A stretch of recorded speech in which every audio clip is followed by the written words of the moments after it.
Friends, hello. We have an unusual issue today. In what sense is it unusual?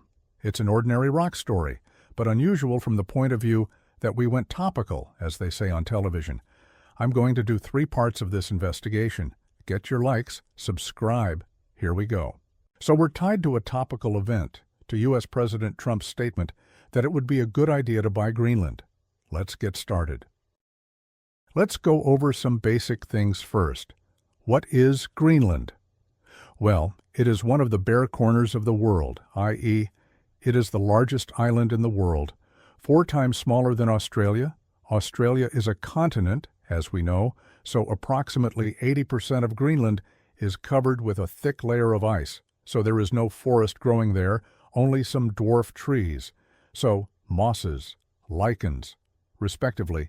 Farming is impossible there, only cattle breeding was possible.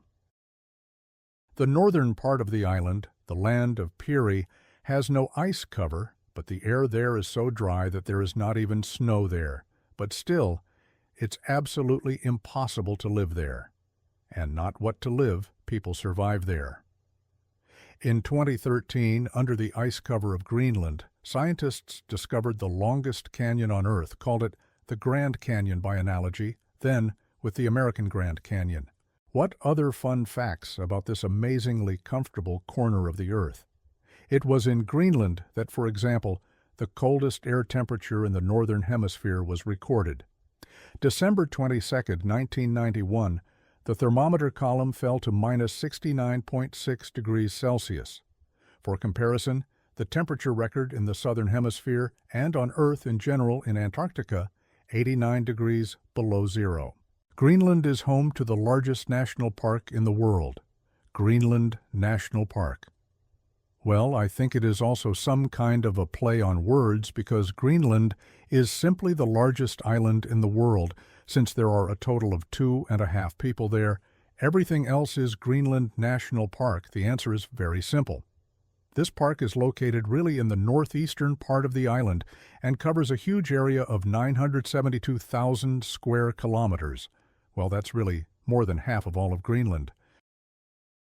So I, like you, have a legitimate question. Why did the bathhouse burn down in the first place? Why Trump? Why does America need Greenland at all? 1. Second question. Greenland is a territory of Denmark, but it is several times larger than Denmark. How did it happen that such a Denmark owned such a Greenland? Where did Greenland come from? What is its value? In fact, today we will talk about it. It is especially interesting how Greenland deals with transportation. There are no railroad tracks here. There are virtually no inland waterways either. It used to be mostly boats in the summer and dog sleds in the winter. And now the most used transportation is air. Greenland has 18 runways, 14 of which are artificially surfaced. Automobile roads on the island exist mostly only inside the settlements. Their total length is 150 kilometers. Cities are mostly isolated from each other, so it is difficult for tourists to travel here. And, of course, you can't rent a car. Let's run very quickly through the prehistoric era. As researchers tell us today, the first settlers were tribes of the Paleo-Eskimo culture. It was in the 7th-8th centuries B.C. Further ancient ethnoses Saka culture, Culture Independence I, Independence II, and Culture Dorset I. Well, actually, all these are tribes of the later Neo-Eskimo culture, which are the great-grandfathers of the modern culture of the Inuit population living there. What did these civilizations leave us? Practically nothing, except whale bones, some primitive harpoons made of the same whale bones or walrus tusks, primitive tools made of slate stone. It is clear that they left nothing important for the world civilization. But nevertheless, these are traces of the settlement of the first people who inhabited Greenland. Further historians argue how they appeared there. They came. So they came by ice from the continent, and so on and so forth.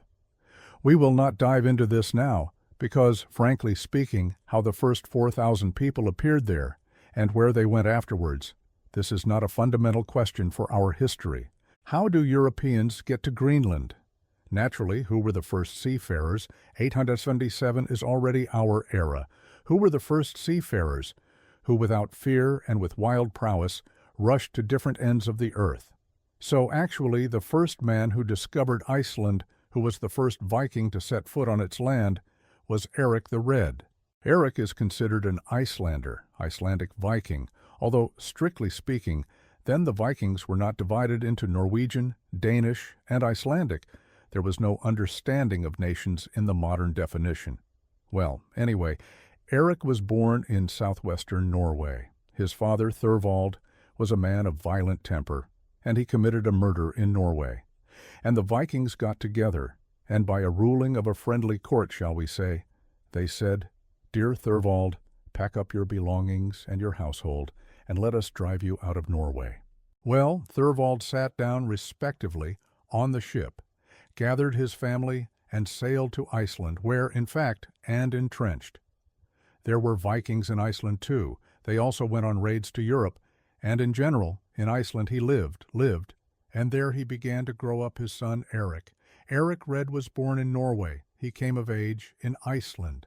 It is clear that the blood is not water, and at some point Erik quarreled with the settlers. In the saga of Erik Red says differently. So stole Erik's slaves. He went to deal with.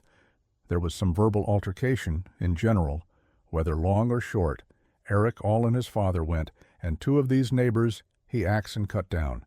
Well, accordingly, the meeting again already in Iceland here, as they say in the Russian convict saying, they will not send us further than Siberia, it would seem, because we are already in Siberia, but still exile is death. And at first they told him, well, Erik, it seems that there is nowhere to exile you. Iceland is the end of the earth. Let's go to the end of Iceland to live, here. But in fact, on the edge of Iceland too, Erik lived somehow not very comfortably, all the time quarreled with neighbors. And in 981 there was a general Icelandic assembly, and Erik Thorvalds and Erik the Redhead were sentenced to banishment from the country for his troublesome character. So Erik loaded himself on several ships with his family, his belongings, and some of his closest associates. He sailed on several ships towards Vinland. That's the present United States of America. It's a good land there. But he didn't reach Vinland. He got stuck in Greenland.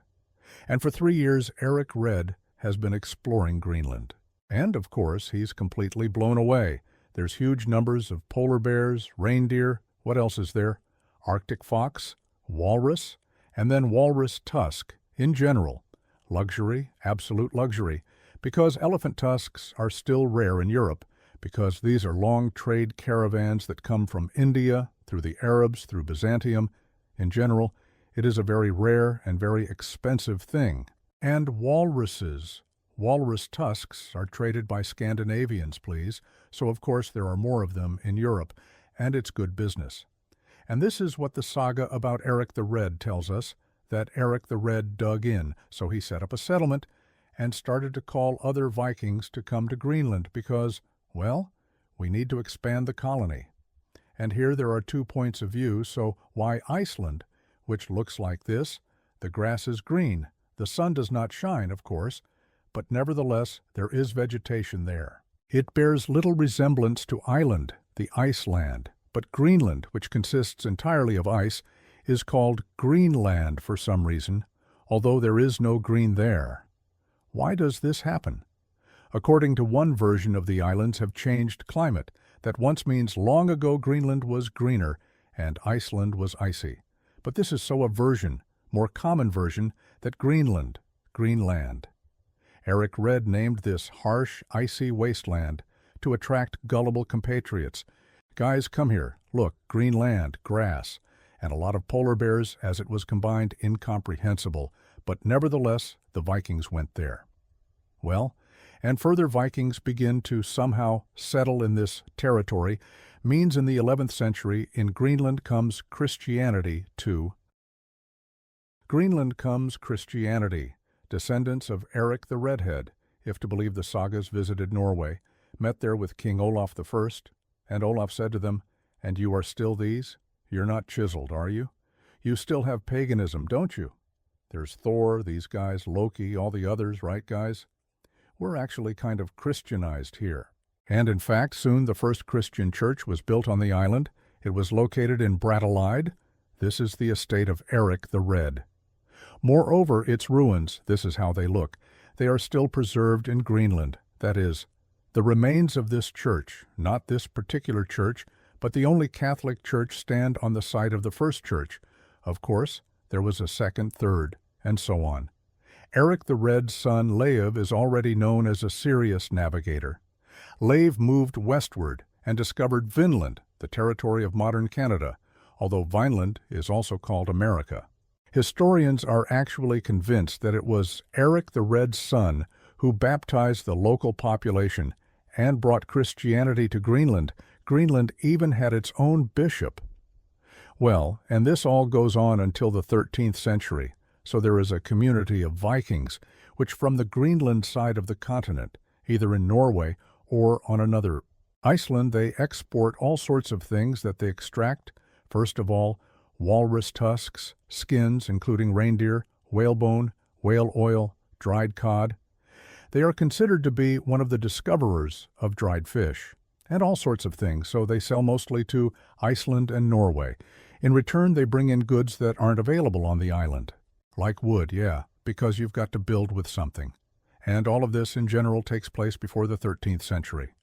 In 1261, Vikings swore an oath to the King of Norway and said that, "Dear, so the Norwegian king, we will now pay you taxes, you will supply us with everything we need, buy from us everything we catch from the seas, and make on our Greenlandic land, and protect us if anyone attacks us."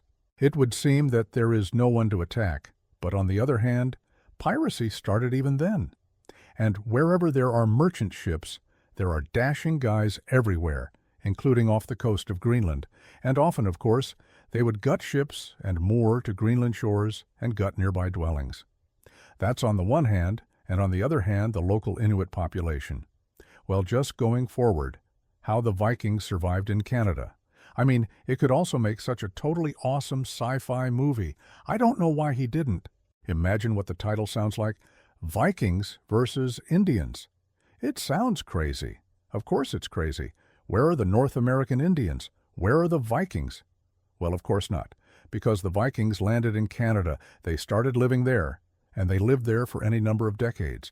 All the time they were fighting the Indians, who then mowed them down, of course, because the Indians were outnumbered. Who are these northern peoples, close to the Eskimos? They, of course, also attacked the Vikings.